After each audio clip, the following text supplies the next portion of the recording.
You're tuning into Black and White Sports on YouTube. The no-holds-barred truth on sports. The main event starts now. All right, Black and White Sports supporters. Well, earlier I did a video where we talked about exactly how badly the Kansas City Chiefs looked upon their organization as a whole and their owner, Clark Hunt. Now, there's another organization out there that also had NFL players do a survey on it, and that's the Las Vegas Raiders. Now, something I want to point out here, because it seems crazy to me, but Josh McDaniels, the former offensive coordinator for the Patriots, has gotten not one but two owners, three owners to actually hire him.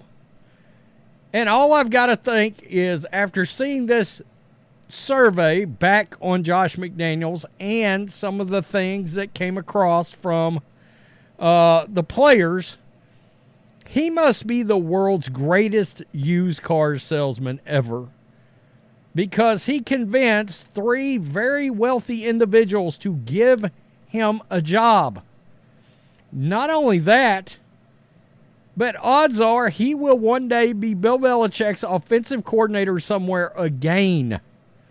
Think about that for a minute. So, the NFLPA survey came out, and Josh McDaniels was included. Now, to say that the Raiders players don't like Josh McDaniels is sort of the understatement of the century. Now, I will say one thing here. No matter what, I'm still going to keep in mind that these guys are getting paid a hell of a lot of money to do what their coaches tell them to do. All right? But there was something about this guy that was like pollution of some kind. I don't know what it is, but these players hate Josh McDaniels with a passion not seen by mankind. And so here we go. And I've got the feedback on the Raiders organization as a whole, and that's good. But Josh McDaniels finished as the number 32 head coach in all of the NFL in these NFL player report cards. The receipts just keep coming in on how terrible a hire Josh McDaniels was by the Raiders. Today, a big one came out. This is the nail in the coffin. He surely will never, ever be a head coach again. I don't know. I don't see how. I didn't think he'd get another job after the Raiders let him go anyway. And this is why I keep saying, just maybe, as bad as Jimmy Garoppolo looked, maybe Jimmy hated playing for Josh McDaniels as badly as everybody else. It was the NFLPA rankings, and they put McDaniels dead last in terms of head coaches. Wow, even while giving favorable ratings to the Raiders organization as a whole. We'll get to that. I covered a little bit of this in my last video. So this is the overall team, the organizations right here. The Dolphins were first, and the Commanders were dead last. The Super Bowl winning Chiefs were next to last, 31st, okay? You've probably seen that video by now. Andy Reid, and this is why I said you have a Super Bowl winning quarterback combined with a Super Bowl winning coach that everybody universally loves. That's the reason that the organization has not lost the Chiefs players. The number 2 coach was Josh McDaniels. Last, dead last. Number 1 owner, Stephen Ross. Number 2, Clark Hunt. Funny, I have not checked. I need to check to see where Jerry Jones come out as an owner. What's most interesting about this comes with zero surprise. The moment I walked into the Raiders locker room following their first game since McDaniels was gone, I could have predicted this. Antonio Pierce took over as the interim head coach, and the celebration was immediate. We've all seen that video. Raiders offense had just scored just more than 20 points for the first time all season. You could hear the party happening in the Raiders locker room, and walking into a thick cloud of cigar smoke, and a team that had clearly had an enormous weight lifted. I turned to another member of the media and said, there's a real ding-dong, the witch is dead feeling to all of this. After 25 games with McDaniels as an uninspiring face of the team, they were a shell of themselves. It's crazy. I mean, something about this guy, he had lost all of these players. So, let's get some more context. The players gave former head coach Josh McDaniels the lowest head coaching score in the league. Only 39% of players feel that Josh McDaniels was efficient with their time. Yikes. So basically 3.9 out of every 10 players. He was also ranked at least likely to listen to his locker room of any NFL head coach. That was one of the things that came out of everything surrounding McDaniels when that was going on, was the fact that he was like talking to a brick wall, and he wasn't open to receiving any feedback, constructive criticism, taking input from players. And Antonio Pierce is willing to sort of do all that, right? To provide some context for their dip in the ranking from last year, if Josh McDaniels received an average score compared to the other head coaches in the league, the Raiders would have ranked in the top 5 overall in this year's ranking. So he brought them down as a whole by himself. So this is the rest of the team. The Players Association released their annual franchise grades Tuesdays, and the Raiders graded out extremely well.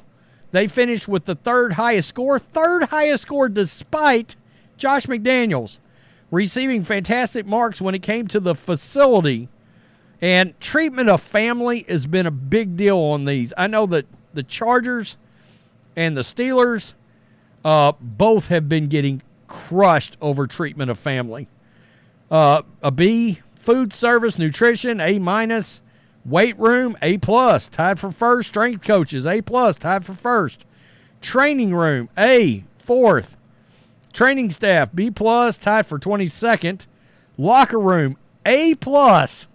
Facilities, I said earlier in that Chiefs video, tied for first. Team travel, A+, tied for first.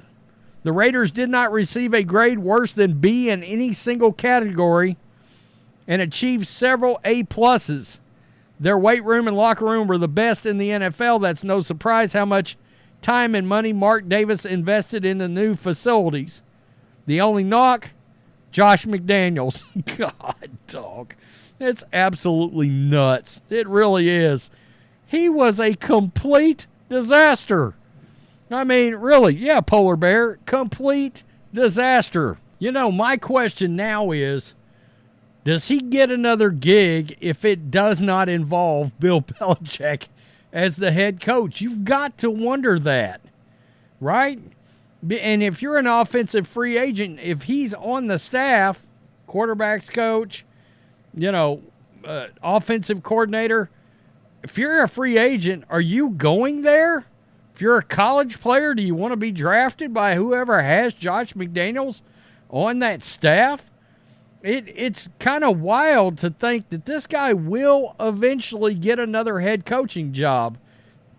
My feeling is I've got to wonder if he's going to be a quarterback's coach and an offensive assistant going forward, and that's it. Like he's a pretty good offensive mind. He's supposed to be one of the better ones, but there's some statistics out there, some analytics that show that some teams actually get worse on offense unless he had Tom Brady. And even in that case, there were some statistics that showed Tom Brady got worse under Josh McDaniels. But that's neither here nor there. He's known as one of the better offensive coordinators. Who's going to hire this guy? You know, I mean, I would say, well, maybe he's better suited to go to college, but from what I can tell with his attitude and his demeanor, he would be the worst recruiter in the history of the planet. Like, maybe parents would love Josh McDaniels, but the kids would be like, I don't want to go play for that dude at all. That's the last guy I want to play for. Now, you know, if he was on a staff where he was like the offensive coordinator in college and you're a high-level 4 or 5-star high school quarterback, you would point at Josh McDaniels and say, I want to go play for him because maybe he can get me to the NFL. But outside of that, I don't know how this guy gets another gig. I really don't. Outside of I'm going to end up on a Bill Belichick staff. You notice the only job he was rumored for this offseason was offensive coordinator, either back with the Patriots or offensive coordinator wherever Belichick ended up. But anybody outside of that connective Patriots tissue, he wasn't rumored anywhere else. Nowhere. And this is really going to hurt him. Hey, man, I mean, and supposedly he spent all these years working on how to connect better with people. Ooh. Yikes. He came this close, by the way, guys, to becoming the 49ers head coach. It was down to Kyle Shanahan and Josh McDaniels. I'm telling you, there's something about this dude. Greatest used car salesman ever. Peace, I'm out. Till next time. Thanks for watching the show. Be sure to like, comment, and subscribe. Be sure to tune in next time on Black and White Sports.